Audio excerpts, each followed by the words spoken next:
નમો કે નામ રક્તદાન ઓપરેશન સિંધુની સફળતા અને વડાપ્રધાન શ્રી નરેન્દ્ર મોદીના જન્મદિવસ નિમિત્તે બોડેલીની સેઠ એચ.એસ. સિરોલાવાલા હાઈસ્કૂલ ખાતે ભવ્ય રક્તદાન કેમ્પનું આયોજન કરવામાં આવ્યું હતું। રક્તદાન શિબિરમાં બોડેલી તાલુકાની અનેક સંસ્થાઓ અને વર્ગોએ ઉત્સાહપૂર્વક સહભાગિતા નોંધાવી સેઠ એચ.એસ. સિરોલાવાલા હાઈસ્કૂલ સ્ટાફ, બોડેલી જિલ્લા શિક્ષક સંઘ, બોડેલી જિલ્લા પોલીસ સ્ટાફ, બોડેલી એસટી નિગમ સ્ટાફ, તાલુકા શિક્ષણ વિભાગ અધિકારી તેમજ સ્થાનિક સામાજિક કાર્યકર્તાઓ નાગરિકો મોટી સંખ્યામાં રક્તદાન કર્યું હતું।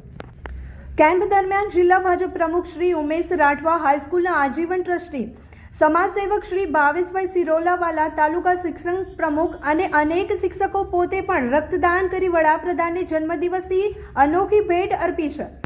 રક્તદાન કેમ્પની સફળતા પાછળ શાળા પરિવાર, શિક્ષક મંડળ, પોલીસ વિભાગ તેમજ આરોગ્ય વિભાગના ડોક્ટર તથા નર્સિંગ સ્ટાફનું વિશેષ યોગદાન રહ્યું હતું।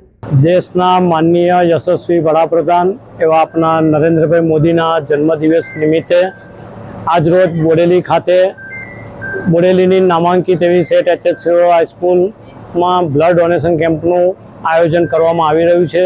ગુજરાતના પનોતા પુત્ર, દેશના યશસ્વી વડાપ્રધાન અને વિશ્વ નેતા એવા માનનીય નરેન્દ્ર મોદી સાહેબના 75મા જન્મદિન નિમિત્તે ગુજરાતના સૌ કર્મચારી મંડળ દ્વારા અને એમાંય છોટાઉદેપુર જિલ્લાની અંદર છોટાઉદેપુર જિલ્લાના જે સમગ્ર હાઈસ્કૂલ હોય, પ્રાથમિક શાળા હોય કે અનેક જે વિભાગો છે, તમામ વિભાગોના કર્મચારીઓ દ્વારા આજે નમો કે નામ રક્તદાન એ કાર્યક્રમ હેઠળ ગિનિસ બુક ઓફ વર્લ્ડ રેકોર્ડની અંદર આજના દિવસને અંકિત કરવા માટે સૌ ગુજરાતના કર્મચારીઓ દ્વારા પોતાનું બ્લડ ડોનેશન કરીને આ દિવસને ઉજવવાનું નક્કી કર્યું છે। એ તમામ મિત્રોનો આજે ભારતીય જનતા પાર્ટી છોટાઉદેપુરના પ્રમુખ તરીકે ખૂબ ખૂબ અભિનંદન આપું છું અને એમના જે આ કાર્યક્રમને ખૂબ વધાવું છું।